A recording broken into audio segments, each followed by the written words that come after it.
1928 itu Indonesia itu sudah mulai memproduksi film sendiri, tapi dengan cerita-cerita yang bukan cerita Indonesia. Oh, bukan. Harusnya kita bisa bercerita apa yang dekat dengan kita begitu, apa yang kita ketahui secara utuh. Karena kita kadang egois dengan ide kita sendiri, kayak misalnya tidak, dia begini harusnya ini. Saya tahu kalau ya cerita itu punya waktunya sendiri untuk diceritakan begitu.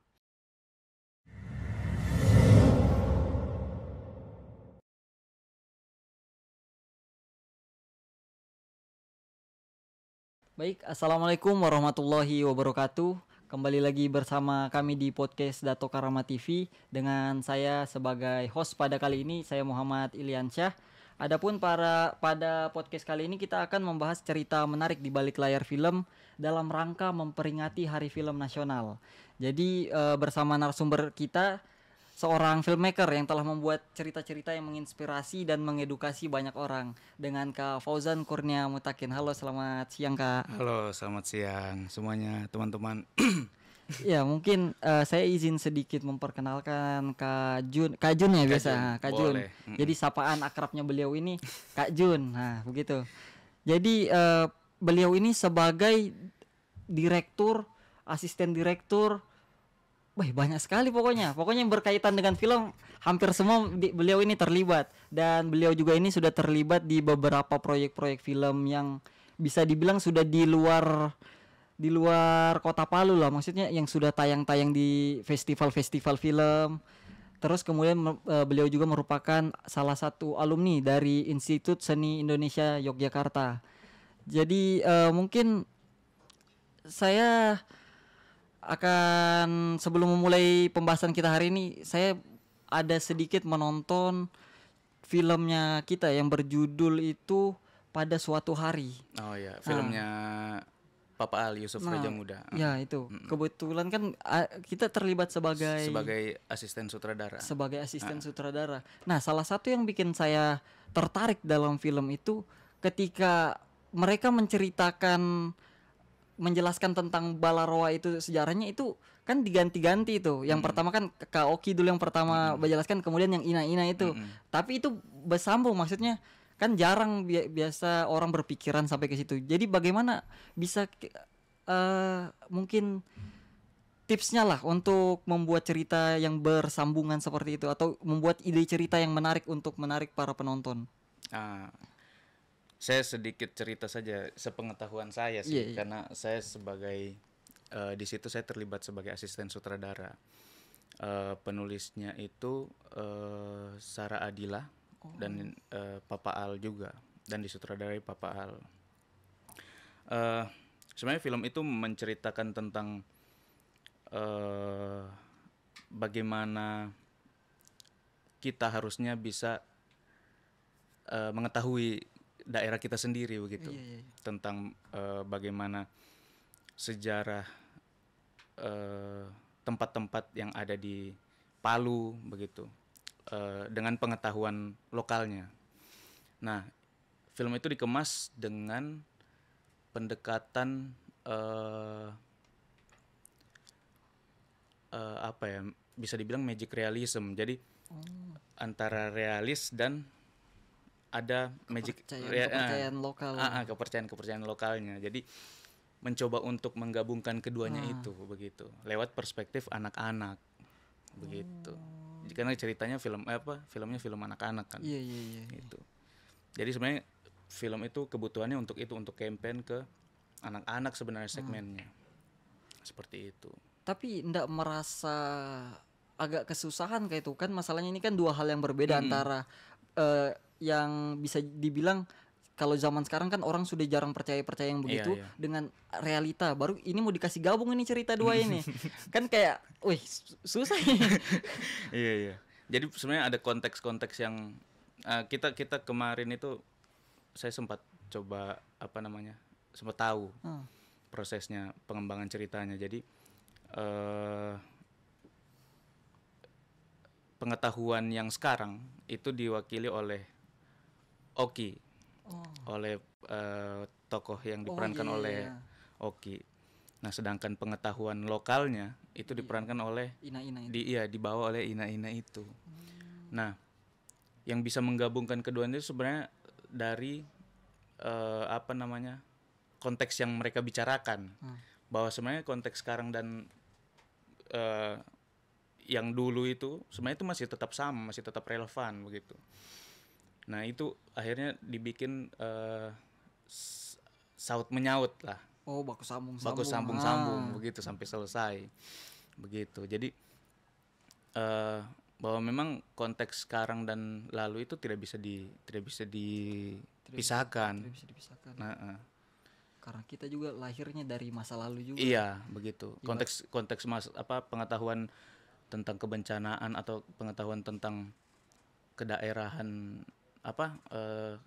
tempat, toponomi, penamaan toponimi, penamaan nama daerah. Itu harusnya tidak dilupakan sekarang begitu. Itu jadi bekal untuk kita yang menjalani itu sekarang begitu. Yang paling tinggal di daerahnya kita kan. Iya, apalagi kalau dibilang itu saya kan pendatang juga di sini. Jadi pas awal-awal di sini kayak belum tahu juga ini Palu ini, taunya cuman tsunami kemarin, nggak ditahu kenapa bisa tsunami itu. Nah makin lama di sini ternyata mulai terungkap sudah, salah satunya dengan filmnya kita juga kan dikasih tahu bahwasannya ada potongan Palu Koro, sesar Palu Koro di situ juga. Saya ketawanya itu pas di bagian ini kayak mana narasinya. Jadi Palu Koro itu memotong dari laut sana sampai ke Sigi. Mas Sigi, pas ada masjid di situ. Itu tetap masjid. Itu maksudnya tidak tertebak begitu. Cuman kemungkinan kalau misalnya orang di luar kota Palu menonton itu kan ibaratnya ini kan bahasa daerah. Kemungkinan jokesnya itu agak mungkin perlu dijelaskan dulu, mereka baru bisa paham. Cuman kalau kemarin saya menonton itu, saya langsung kayak saya tahu ternyata itu mungkin itu juga salah satu yang cerita yang menarik daripada film pada suatu hari ini. Mungkin selanjutnya kita akan masuk di pembahasan tentang hari film ini. Nah jadi kan hari film ini akan diperingati pada 30 Maret mendatang. 30 Maret. Nah sebenarnya pertanyaannya itu, kenapa harus di 30 Maret? Kenapa, apa yang terjadi di 30 Maret itu sehingga hari itu disebut sebagai hari film nasional? Oke, sebenarnya tanggal 30 Maret tahun 1950. 1950. Nah, itu adalah hari pertama syuting film Darah dan Doa. Film panjang yang disutradarai oleh Usmar Ismail. Nah, kenapa hari itu dianggap penting? Karena film itu adalah film dengan kekhasan Indonesia pertama. Jadi film dengan kekhasan dan semangat identitas Indonesia pertama begitu. Jadi sebelum-sebelumnya itu film Indonesia itu sudah ada. Jadi bahkan setelah film ditemukan, 50 tahun setelah film ditemukan di Amerika, di Perancis, di Inggris begitu. Indonesia itu 50 tahun kemudian itu sudah punya kesempatan untuk buat film, untuk memutarkan film. Tapi masih film yang dibawa dari Eropa. Iya, begitu. Berarti produksi pertamanya itu baru di 1950 itu. Iya, tapi itu tahun 1900-an awal itu kan sudah ada film yang masuk begitu, tapi masih sebatas diputarkan. Film-film yang diputar itu adalah film-film dari luar, dari Eropa. Nah, 1928 itu 1928 itu Indonesia itu sudah mulai memproduksi film sendiri, tapi dengan cerita-cerita yang bukan cerita Indonesia. Oh, bukan ceritanya ya, Indonesia. Jadi masih cerita-cerita romance di Cina, begitu. Masih yang masih penting untuk campuran, hiburan. Iya. Campuran luar. Yang penting masih untuk kebutuhan hiburan lah. Nah, terus setelah itu, dan perusahaan-perusahaannya masih perusahaan dari Cina. Produksinya juga masih ada juga setelah pada masa Perang Dunia itu. Jepang juga akhirnya produksi film di sini begitu, dengan film propagandanya begitu. Nah, barulah pada saat 1950 Usmar Ismail itu membuat film dengan spirit independensinya. Jadi kayak saya mau bikin film dengan Asli Indonesia. khas Indonesia dan apa dengan identitas Indonesia begitu. Itu makanya hari pertama syuting filmnya itu ditetapkan sebagai hari film nasional. 30 Maret 1950. 1950. Kalau boleh tahu itu filmnya Usmar Ismail ini mengisahkan tentang apa itu? Itu waktu apa filmnya itu sebenarnya film tentang zaman pasca kemerdekaan Iya sih. kan 1950. Film dia sebenarnya film masih ada berbau spirit perlawanan lah. Filmnya, film Darah dan Doa itu, atau kalau judul Inggrisnya itu The Long March in Siliwangi kalau ndak salah ya, The Long March in Siliwangi gitu. Jadi masih filmnya film pasca perjuangan lah, tapi memang khas Indonesia. Iya. PH-nya PH Indonesia, aktornya aktor Indonesia, semua krunya kru Indonesia begitu. Jadi betul-betul film Indonesia begitu. Itu. Terus untuk kalau misalnya di masa sekarang ini para pembuat filmmaker ini, apa sih dampak atau kenapa harus mereka rayakan ini? Maksudnya apa dampaknya dirayakan ini kepada para filmmaker sekarang? Oke. Kalau menurut saya sebenarnya peringatan Hari Film Nasional itu penting, bahkan untuk kita yang bergelut di daerah begitu. Bukan maksudnya bukan yang berproses di industri, bukan di industri film. Nah, menurutku itu penting karena semangat itu penting, semangat bahwa kita dengan identitasnya kita, dengan apa yang kita punya itu kita bisa bercerita, bisa menyampaikan sesuatu begitu. Jadi tidak ada target-target yang muluk-muluk sebenarnya. Jadi ya sudah, kita dengan ceritanya kita, dengan kreativitasnya kita, itu kita bisa menghasilkan sebuah film yang sendiri, dan itu sangat kuat dengan identitasnya kita sendiri begitu. Seperti itu sih. Oh iya, karena Kak Jun ini juga merupakan salah satu orang yang memasukkan di rata-rata filmnya itu mengenai tentang bencana 2018 kemarin. Iya. Mulai dari Tugas Akhir pada suatu hari juga terkait dengan itu, Senandung Bunga dari Bulu Kadia juga.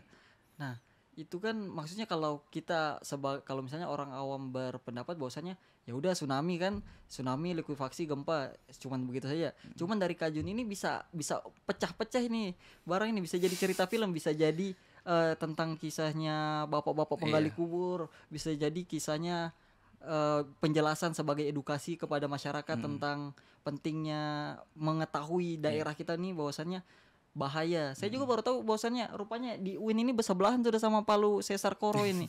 Jadi orang sementara belajar kalau tiba-tiba wallahualam sudah.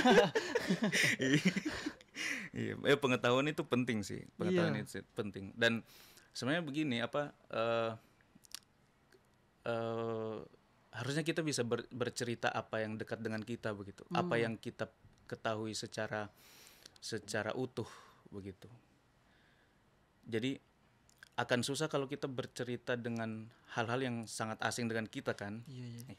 Jadi kenapa akhirnya filmnya film-film yang bikin film di Palu, terus dengan isu kebencanaan itu ya karena kita semua mengalami itu gitu. Iya. Kita semua mengalami itu, dan banyak sekali kejadian-kejadian yang pada saat itu hingga sekarang itu sangat berdampak ke kita kan. Seperti itu sih.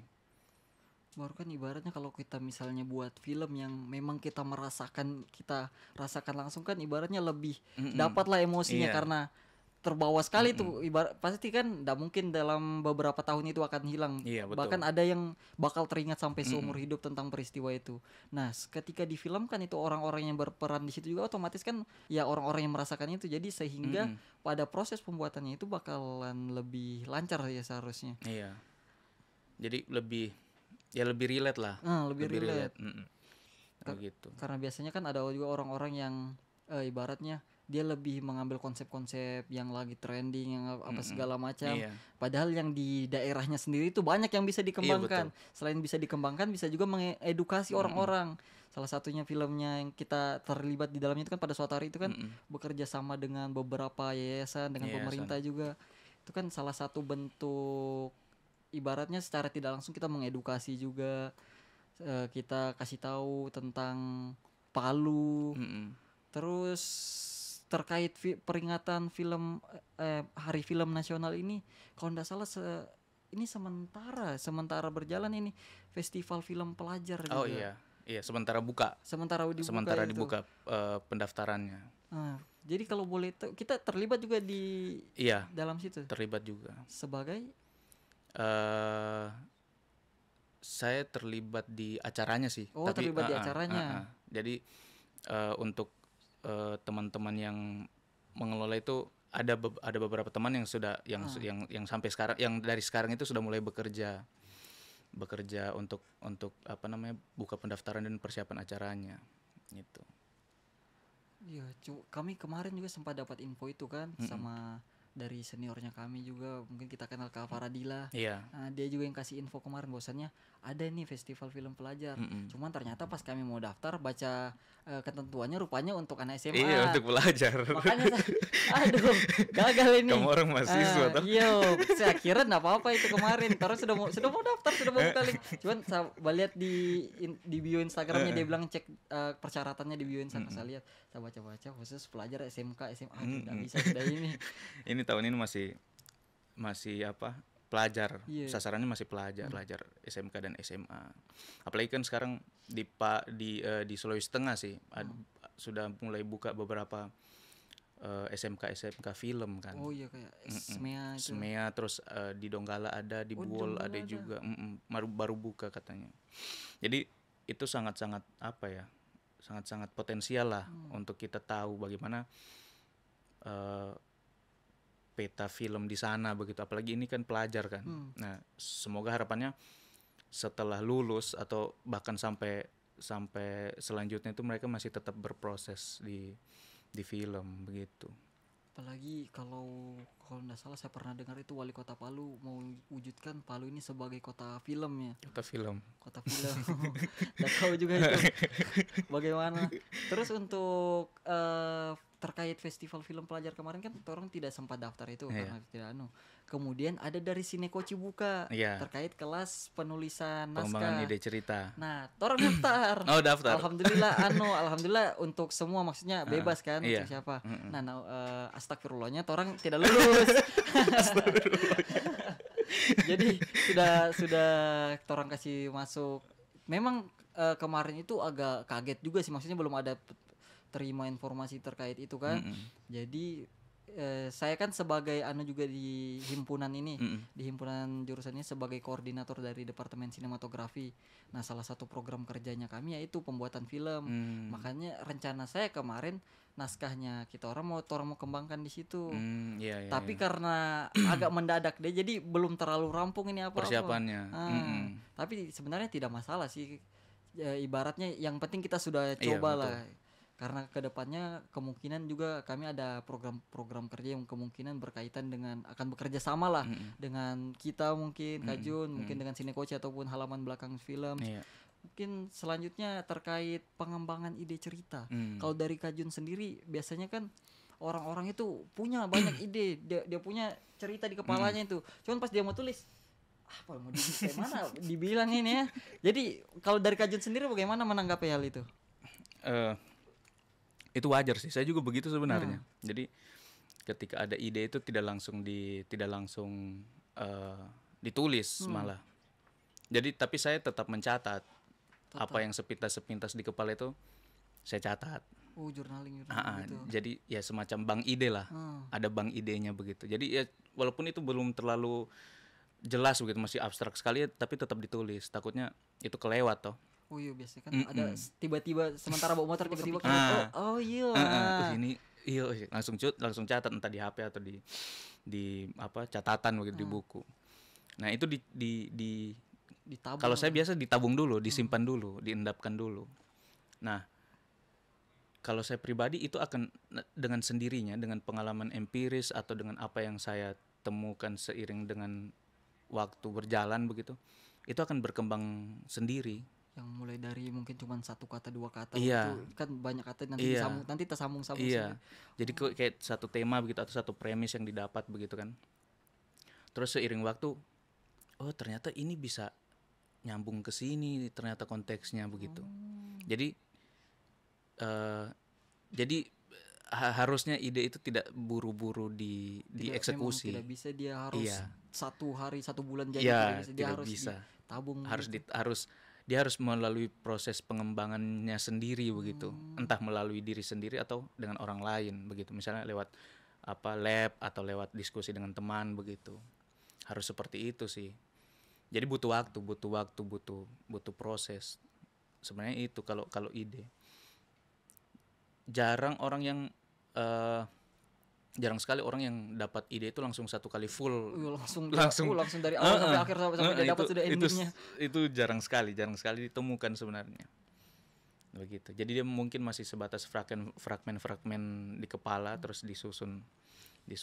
Nah, sebenarnya Sinekoce itu membantu untuk mengembangkan itu. Jadi sebenarnya Sinekoce ini dia cuma teman untuk istilahnya sparring partner lah.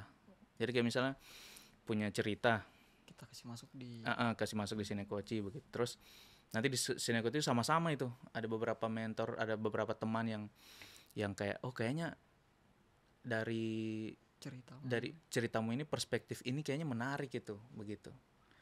Jadi membantu untuk melihat dari sudut pandang yang lain sebenarnya begitu. Karena makin banyak kepala makin bagus lagi. Karena kita kadang egois dengan ide kita sendiri kayak misalnya tidak dia begini harusnya ini.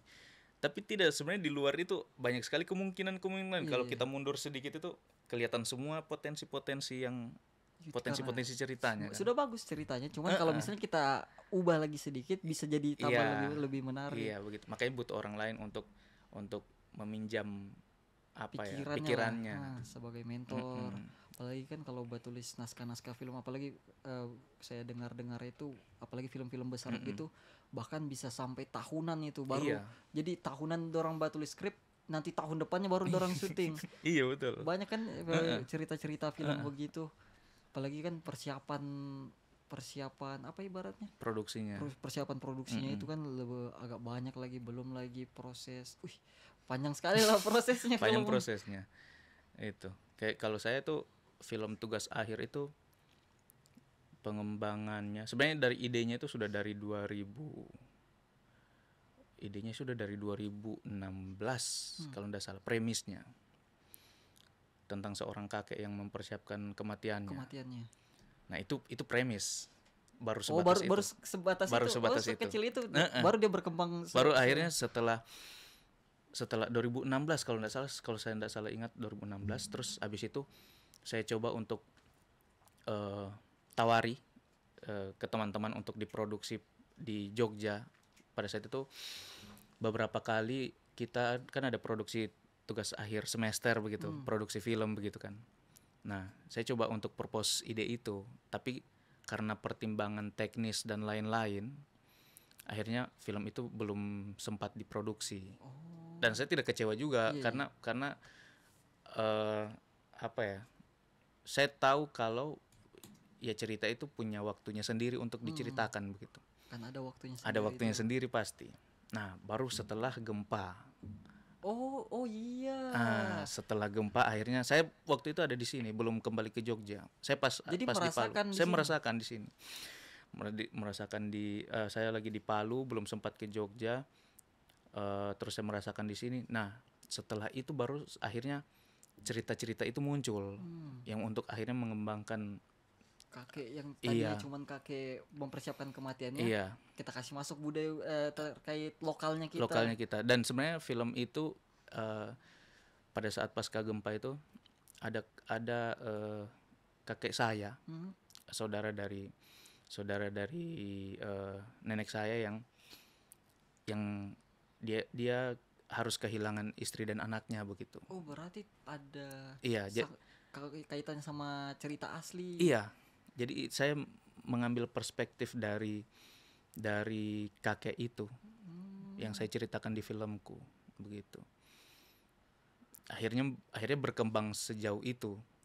Yang dari yang pertama cuman pikirannya cuman kakek-kakek yang mempersiapkan kematiannya, Iya. belum ada kepikiran karena belum oh iya kan 2016 itu 2016 kemudian tsunami, baru bisa ini kayaknya masuk ini. Iya. Menarik Dan ini. itu sebenarnya tidak saya sadari secara apa ya, maksudnya kayak ini menarik ini, enggak, tapi pada saat saya tahu kisah kakekku itu, akhirnya ini penting untuk diceritakan bahwa kita semua pada saat itu dipaksa untuk siap atau tidak siap, itu dipaksa untuk kehilangan, Iya. untuk berpisah begitu. Nah ini menurutku penting untuk dibicarakan, impresi itu apa yang kita rasakan begitu. Nah akhirnya karena sudah punya ide dari 2016 itu, akhirnya saya coba untuk gabungkan lah gitu. Jadi sebenarnya ide ini sebenarnya tidak untuk syuting di Palu yang 2016 ini.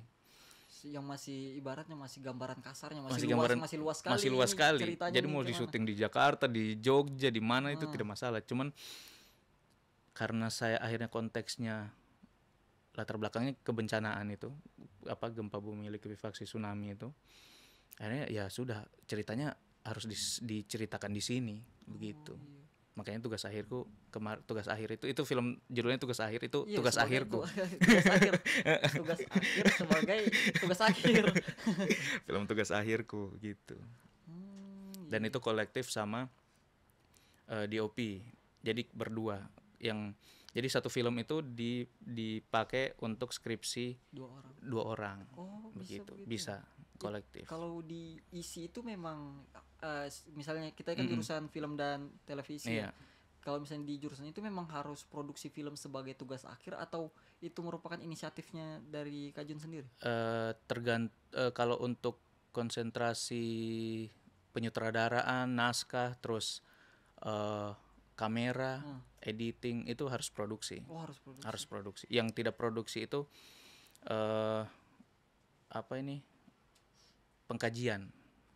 pengkajian film. Oh, untuk mencari data-data yang mau diangkat jadi naskah. Jadi dia lebih ke tulisan sebenarnya. Jadi dia tidak produksi. Tapi selain itu kayak misalnya produksian televisi, terus film kayak penyutradaraan, naskah, editing dan lain-lain itu produksi harus ada filmnya. Terus nanti dibikinkan skripsinya. Jadi penelitian film itu sebagai bahan penelitiannya. Iya. Baru objek penelitiannya kita ya filmnya kita. Iya. Begitu. Baru kalau tidak salah dalam skripsinya kita itu membahas tentang breaking the fourth wall. Itu kan salah satu konsep yang ibaratnya jarang orang pakai. Mungkin ada beberapa film yang pakai itu. Ya, yang ibaratnya mungkin kita bisa jelaskan. Saya juga sebenarnya agak kurang mengerti dengan konsep breaking the fourth wall ini. Sebenarnya konsep breaking the fourth wall itu sudah umum sih kan, karena beberapa film Indonesia itu sudah menggunakan itu. Film luar Deadpool kalau pernah nonton Deadpool itu paling sering sekali dia. Deadpool itu breaking the fourth wall juga. Tapi sebenarnya itu sebenarnya pendekatan teater klasik. Jadi bagaimana sebenarnya kan logikanya teater itu kan punya 3 dinding, ya kan? Kayak dinding 1, 2, 3 sebagai pembatas antara penonton dengan orang itu. Yang jadi dinding keempat itu yang membatasi antara penonton sama panggung. Nah, di dalam teater kan apa yang terjadi di atas panggung ini adalah kejadian yang sendiri di luar dunianya penonton kan. Jadi penonton menyaksikan dunia cerita yang baru di dalam panggung. Nah, tetapi dalam konsep itu dinding yang memisah ini dibuka. Akhirnya terjadi interaksi antara aktor dunia panggung sama dengan dunianya penonton. Jadi bisa lebih dapat lah lebih interaksi gitu. Apalagi terkait film Pada Suatu Hari ini kan ibaratnya emosinya kakek-kakek yang mau cepat mati, mau mengingat istrinya, mau mengingat. Saya belum nonton sih, cuman saya baca-baca tulisan di skripsinya itu kayaknya menarik. Mungkin bisa nanti kami juga kan ada program kerja bedah film. Oke. Kalau mungkin nanti Mm-mm. bersedia Boleh, kita boleh. bedah. Sama-sama toh. Iya, iya, iya. Boleh. Terus mungkin selanjutnya tantangan dalam membangun karakter. Mm. Entah itu cerita apa saja sih yang mungkin kita sudah yang sudah kita rasakan pastinya. Ada tantangan-tantangan mau dikasih bagaimana karakternya ini ya, mau dikasih kayak mana orangnya ini, umur berapa dia ini, kan itu kan ibaratnya Iya, kita betul. jadi Tuhan gitu kan. Kita yang ciptakan toh. Mau dia kayak mana, sifatnya kayak mana. Jadi yang sifatnya orang sebelum tag film itu dia seperti ini, pokoknya kok nanti di filmku kok harus begini. Itu kan agak rumit itu tentukan karakter filmnya. Jadi cara kita menentukan karakter filmnya kita itu seperti apa? Sebenarnya kuncinya karakter di dalam film itu harus semanusia mungkin. Harus manusia mungkin. Jadi tidak ada logika yang miss begitu. Logika secara dia manusia itu manusiawi lah. Jadi begitu. Jadi karaktermu di film itu harus semanusiawi mungkin agar bisa diterima penonton, agar bisa relate sama penonton. Apa sih bahasanya? Realistis lah. Ya realistis. Secara logika bahwa jadi penonton itu percaya bahwa aktor ini betul-betul orang lain di dunia mana begitu. Begitu.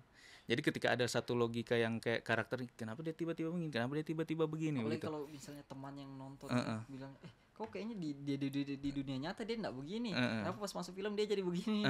Jadi itu harus dibangun itu untuk penonton itu percaya bahwa dia ini betul-betul secara logika itu bisa dipercaya begitu. Karena yang cerita di dalam film itu yang membawa itu kan karakter. Iya. Bagaimana film itu bisa bergerak itu karena dibawa oleh karakter. Jadi film itu sebenarnya tujuan karakter itu. Begitu. Jadi inti dari bagus tidaknya anunya kita tergantung ceritanya, tergantung karakternya. Tujuannya. Akhirnya kan begitu kan kalau di film itu formulasinya lah, kalau bisa disederhanakan itu karakter punya tujuan, terus ada hambatan yang menghambat tujuan karakter ini, akhirnya terjadi konflik.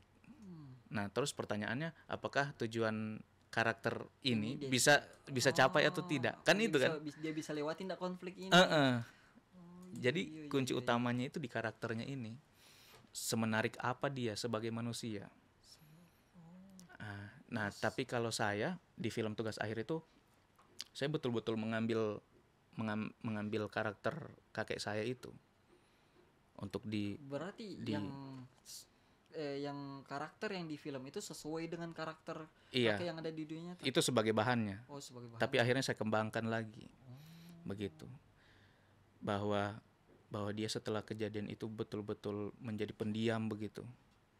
Tapi pendiam ini bukan yang memang badiam begitu, tapi memang di kepalanya itu banyak sekali yang dia pikirkan begitu. Belum trauma gara-gara peristiwa itu. Kan? Nah, anak istri. Akhirnya logika itu berkembang kan. Oke, bagaimana menceritakan orang yang pendiam, tetapi kita tahu maksudnya dia ini apa sebenarnya, cita-citanya dia ini apa sebenarnya. Makanya akhirnya saya menggunakan teknik breaking the fourth wall itu. Supaya lebih terasa ini. Jadi penonton, jadi di film itu cuma penonton yang tahu maksudnya kakek Mustafa. Sedangkan karakter-karakter di luar di dalam film kayak tetangganya. Itu tidak ada itu tahu. Tidak ada yang tahu. Jadi cuma penonton yang tahu maksudnya si kakek ini apa sebenarnya. Jadi biar teman gali kuburnya itu tidak tahu. Jadi dianggap dia ini tahu itu. Jadi dianggap dia ini memang betul-betul orang yang pendiam dan betul-betul orang depresi begitu. Tapi penonton tahu bahwa dia ini banyak sekali yang dia mau. Berarti dari breaking the fourth wall itu bikin penonton tahu bahwasannya tujuannya dia mau cepat mati. Iya. Tapi kalau tujuannya disampaikan oleh dia sendiri begitu. Tapi itu disampaikan secara dia langsung atau cuman secara tersirat, secara nonverbal begitu? Disampaikan secara langsung. Disampaikan secara langsung. Makanya saya pakai breaking the fourth wall itu. begitu. Oh, berarti ibaratnya pas dia menyampaikan itu bukan dialognya dengan orang di film, tapi dialognya dengan penonton. Buset. Makanya itu akhirnya jadi tugas akhir kan. Jadi saya sebenarnya menguji itu juga, menguji teori itu apakah efektif tidak di film ini begitu. Kan hambatannya itu kan, bagaimana mengeluarkan isi kepalanya karakter ini. Dia orang yang dilematis, orang yang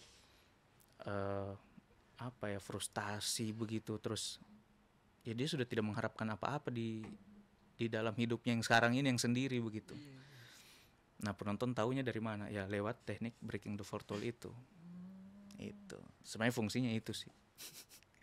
Begitu. Kalau misalnya breaking the fourth wall ini bisa nggak dia digunakan di setiap film? Misalnya ada orang mau produksi film, dia mau pakai breaking fourth wall, Bisa. Oh, berarti tidak ada ketentuan ceritanya. Cuman efektif tidak penggunaannya. Begitu. Itu. Ada yang dipakai umumnya malah breaking the fourth wall itu film komedi kayak Deadpool. Warkop DKI. Oh, ada juga film Indonesia Ngeri-ngeri sedap. Ngeri-ngeri sedap juga.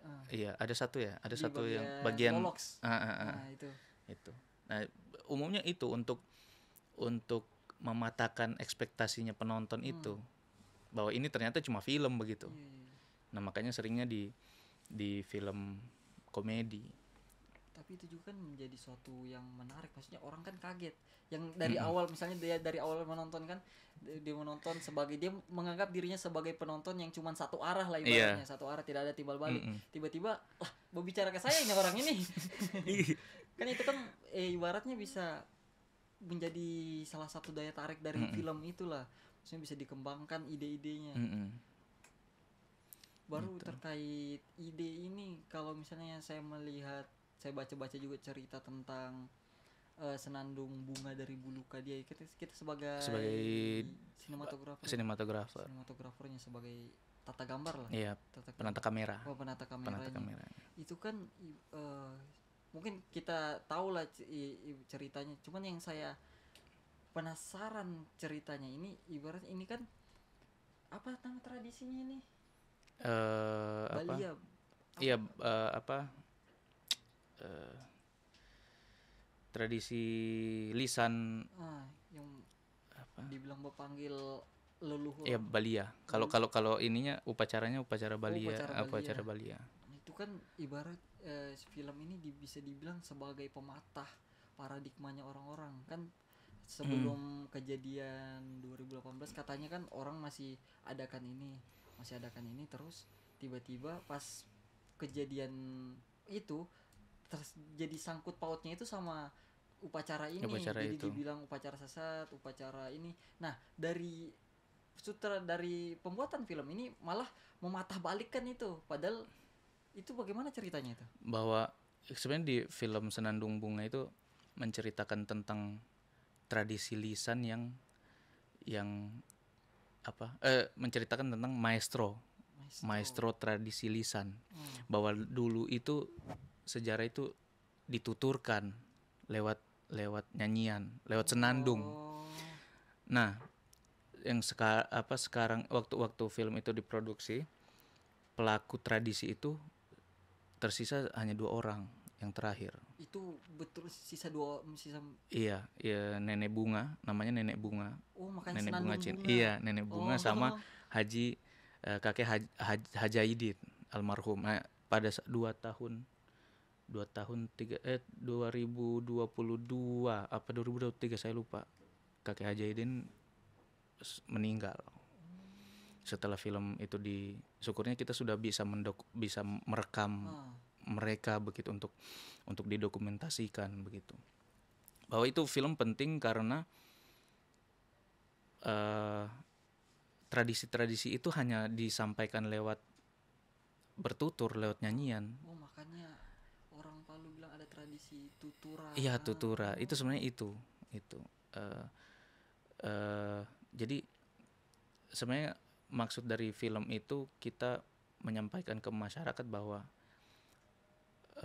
sejarah-sejarah itu disampaikan lewat ini. Banyak sekali sejarah yang kita tidak tahu begitu, pengetahuan yang masih masih belum kita ketahui karena itu karena keterbatasan penutur itu kan. Iya. Keterbatasan penutur itu sebenarnya.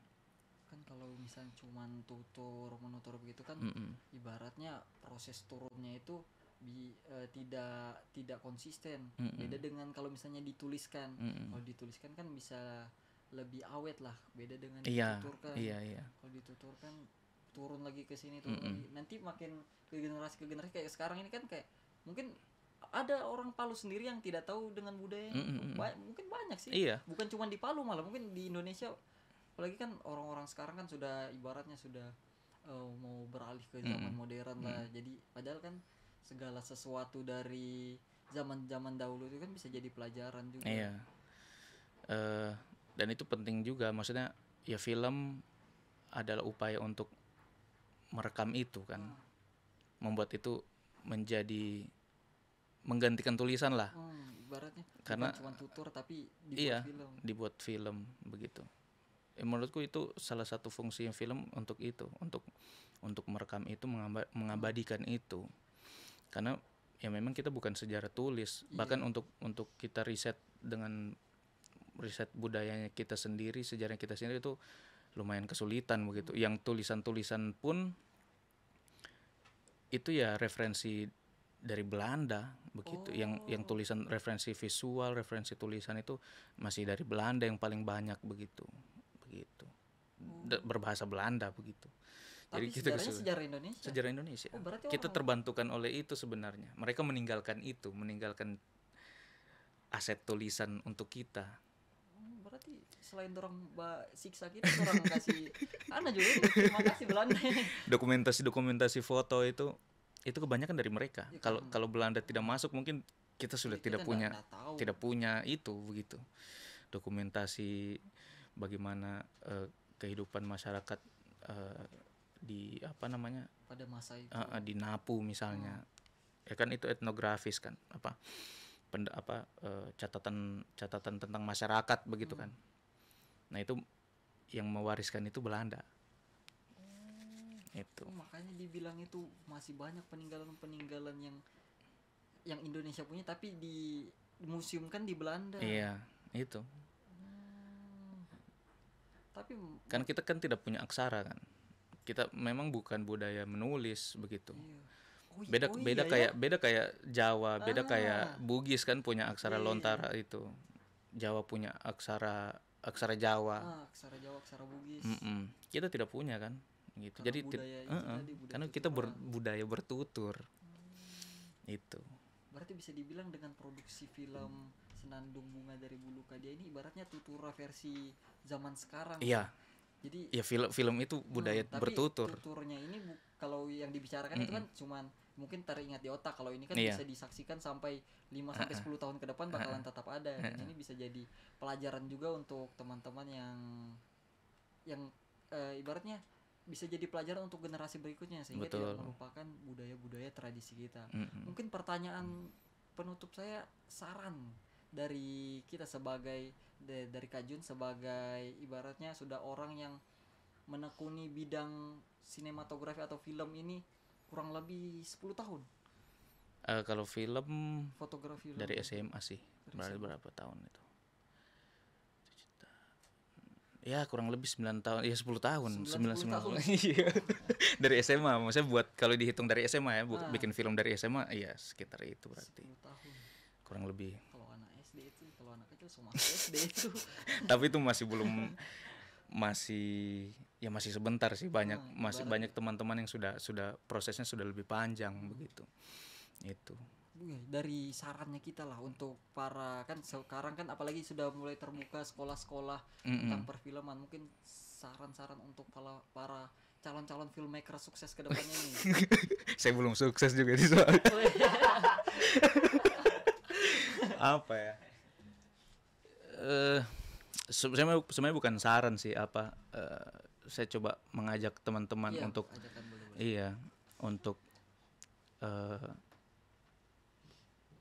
banyak menonton. Ya kayak begini, kita tidak bisa jadi penulis kalau kita tidak sering membaca kan. Jadi ya kita ketika mau buat film kita harus banyak menonton, banyak diskusi, banyak bertemu orang begitu. Kita harus memperkaya wawasan berpikir kita, karena itu yang menjadi bahan atau data yang akan kita ceritakan kan, seperti itu. Kalau saya sendiri salah satu trik, saya kan suka motret juga kan, saya suka motret, kayak misalnya saya kalau misalnya ke kota, ke tempat mana itu saya selalu bawa kamera begitu, saya memotret. Nah, memotret itu menurutku sebagai upaya saya untuk mengenal orang yang ada di situ begitu, dengan cara memotret, dengan cara ngobrol langsung. Kayak misalnya saya ke mana, ke pasar Impres begitu, pagi-pagi, terus saya sambil jalan-jalan itu saya motret, itu saya mengamati, saya observasi, oh ternyata begini interaksi mereka begitu. Jadi kita harus berada di situ. Nah, tapi salah satu caraku untuk datang dengan bawa kamera, karena setelah pulang itu, setelah saya lihat lagi foto-foto itu, jadi terekam ulang ingatan itu begitu, bahwa oh saya pernah kesini, orang-orangnya seperti ini, orang-orangnya terbuka atau tidak begitu. Ingatan lah. Iya, Kan begitu. Kalau cuma kita ingat saja itu kadang sulit kita. Sulit. Kalau kita lihat, oh pas ini dia kesini nih, iya, kita tahu itu. Begitu. Bagaimana orang misalnya anak-anak yang berada di sekitar pasar itu, bagaimana secara kesehariannya mereka, terus orang-orang yang berada di situ interaksinya bagaimana begitu. Karena kalau kita tidak dekat atau kita tidak pernah tahu secara langsung, kita akan cuma hanya membayangkan begitu. Imajinasi kira-kira begitu. Jadi itu menurutku salah satu cara juga kita ya banyak jalan-jalan, banyak jangan menutup diri sih. Banyak menonton, banyak diskusi. Bukan sekedar jalan-jalan. Iya. Ada yang iya. Cuma saya mau cari ide ini, padahal cuma jalan-jalannya saja itu. Betul. Itu. Jadi kayak ini ada film yang terakhir saya produksi dengan teman-teman di halaman belakang film juga, judulnya Kuyak. Oh iya, ada saya lihat itu. Tapi belum rilis, masih belum rilis. Saya cari dapat. Itu belum rilis. Insya Allah tahun ini dalam waktu dekat lah. Insya Allah tahun ini. Nah, itu bercerita tentang burung gagak peling, iya. Burung gagak yang endemik Banggai Kepulauan. Oh, ceritanya di Banggai. Ceritanya di Banggai. Nah, itu semuanya aktornya semua pemain itu ya non aktor begitu. Jadi kita syuting di satu daerah dengan pemainnya itu warga di sana. Oh, berarti bukan yang kayak ditunjuk kok nanti memperankan ini. Iya ada, tapi pelakunya itu semua orang di situ, orang-orang di situ, orang asli di situ, prosesnya di situ.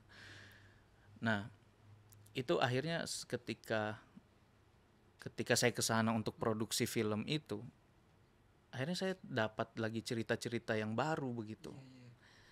Oh ternyata begini ya, oh ternyata begini, oh ternyata permasalahan itu bukan hanya sebatas itu begitu. Jadi banyak hal-hal yang kita bisa dapatkan ketika kita harus berada di situ begitu.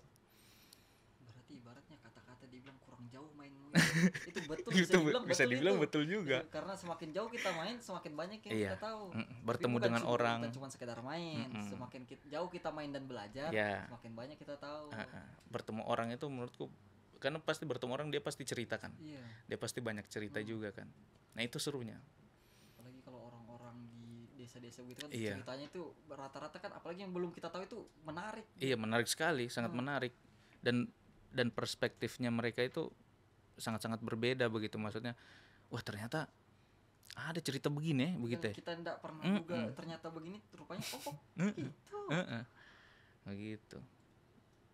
Baru kan bisa dibilang kalau kita mau lancar bicara kita harus banyak bicara. Kalau kita mau laju lari, kita harus laju lari. Begitu juga kalau kita pembuatan film. Iya. Kalau mau kita bagus filmnya, kita mau banyak idenya kita, ya kita harus nonton film. Nonton film, produksi film. Harus produksi film. Karena tidak ada film pertama itu Langsung bagus. pasti langsung bagus, itu tidak mungkin. Karya apapun itu dari pertama pasti akan berproses kayak begitu. Yang penting bikin saja dulu. Bikin saja dulu. Terlepas dari alat-alat seadanya segala macam, yang penting punya niat dulu. Jadi secara tidak langsung itu pasti nanti berkembang. Jadi jangan nanti kayak misalnya teknisnya begini ya. Tidak. Jadi film itu sebenarnya isunya. Apa yang kau mau ceritakan itu sebenarnya film, inti dari film itu. Bukan bagus gambarnya. Bagus kameranya, ini kamera apa dipakai. Orangnya tidak dilihat. Orangnya yang capek-capek, ini kameranya cuma dicas sendiri energinya. Tapi sebenarnya kamu pakai kamera apapun itu, tapi kalau ceritamu tidak bagus, ceritamu kuat, bagus, orang akan melupakan aspek teknisnya. Begitu.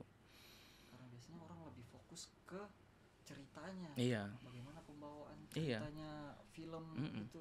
Jadi pintar-pintarnya kita lagi bawa itu. Karena kalau iya sih rata-rata pandangannya orang-orang itu kalau dibilang mau buat film, susah sekali buat film ini. Janganlah buat film, berat sekali gitu kan. Padahal sebenarnya kalian yang memberatkan sendiri. Iya. Bisa dibilang itu kan sebenarnya tidak harus pakai kamera yang sekian juta, tidak harus pakai mic yang panjang apa segala macam kan. Dengan alat seadanya, yang penting ada niat dulu. Ada niat. Malah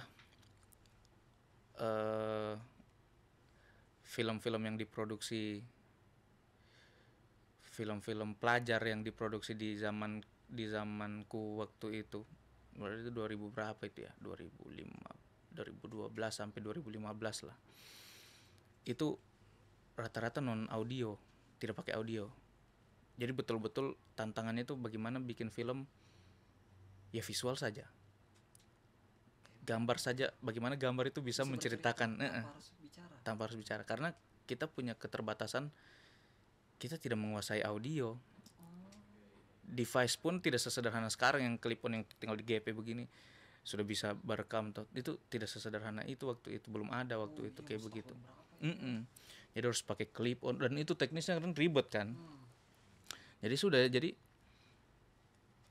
Jadi bagaimana gambar-gambar itu bisa disusun dan bisa bercerita tanpa harus ada suara. Tanpa harus ada suara. Dan ternyata itu yang menurutku pribadi itu sangat membantu ketika saya sekolah di sekolah film.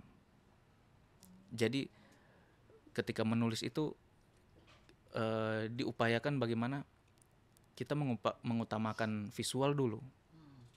Karena film itu kan adalah visual sebenarnya awalnya kan. Adapun dialog-dialog itu untuk memperkuat ceritanya sebenarnya. Jadi itu jadi semacam kekuatannya kita juga ketika akhirnya saya kuliah film dan bertemu teman-teman yang lain begitu. Karena kita punya keterbatasan itu dibanding teman-temanku yang waktu itu dari SMK film, SMK multimedia yang sudah paham device apa begitu. Nah, tapi menurutku kita waktu itu punya keistimewaan itu. Dari keterbatasan itu akhirnya kita punya keistimewaan. Berarti ibaratnya dikasih kekurangan tapi dimanfaatkan. Iya, begitu. Jadi ibaratnya kan tidak paham nih tentang audio. Ya sudah, kita tidak usah pakai audio, tapi visualnya kita kasih bagus. Sesimpel itu. Cuman kan biasanya ada orang itu yang kayak tidak ada punya audio, kita tidak ada tahu audio, tahu saja. Nanti aja tunggu babeli jo, tunggu turun jo dana dari atas baru babeli. tak tunda lagi. Iya, jadi ya bikin saja dulu, kembangkan ceritanya, perkuat ceritanya, riset itu yang paling utama. Riset karena kita harus yaitu riset tentang karakternya, riset tentang permasalahan yang mau diangkat, konfliknya. Terus riset tentang lokasinya, misalnya. Lokasi juga di riset. Iya, lokasi harus di riset tentang kebutuhan. Misalnya di luar kebutuhan produksi ya, misalnya kayak kalau kebutuhan produksi misalnya memungkinkan enggak kalau ini dipakai syuting toh, misalnya. Tapi di luar aspek produksi, kira-kira lokasi yang saya pakai ini menunjang cerita tidak? Oh, ibaratnya ceritanya itu baku connect sama. Iya. Oh iya. Karena kan lokasi itu ada dunia filmnya kan, dunia ceritanya. Jadi kan tidak mungkin kalian bikin misalnya cerita tentang masyarakat di dataran tinggi. Tapi syuting di dataran rendah. Kamu syuting misalnya cuma di bagian-bagian yang penting ada sawahnya, ada apanya begitu kan, tidak. Jadi secara logika cerita itu kan tidak sampai kan. Iya. Tidak sampai. Jadi betul-betul harus sesuai pertimbangan cerita. Begitu. Berarti divisualisasikan mungkin sesuai ceritanya. Sebagai penguat ceritanya. Apa yang hadir di dalam, apa yang ditampilkan itu harus saling kuat, saling kuat logikanya, saling memperkuat lah, begitu. Berarti saling bantu membantu lah, saling terkait. Ya. Mungkin itu tadi pertanyaan terakhir sekaligus menutup podcast kita pada sore hari ini. Jadi kepada teman-teman semua saya ucapkan terima kasih. Terima kasih Kak Jun sudah mau datang bersama di sini dan sharing-sharing. Mungkin terakhir saya sampaikan permintaan maaf jika masih ada terdapat kekurangan dalam podcast kali ini. Saya Muhammad Ilyansyah pamit undur diri. Wassalamualaikum warahmatullahi wabarakatuh. Waalaikumsalam warahmatullahi wabarakatuh. Selesai.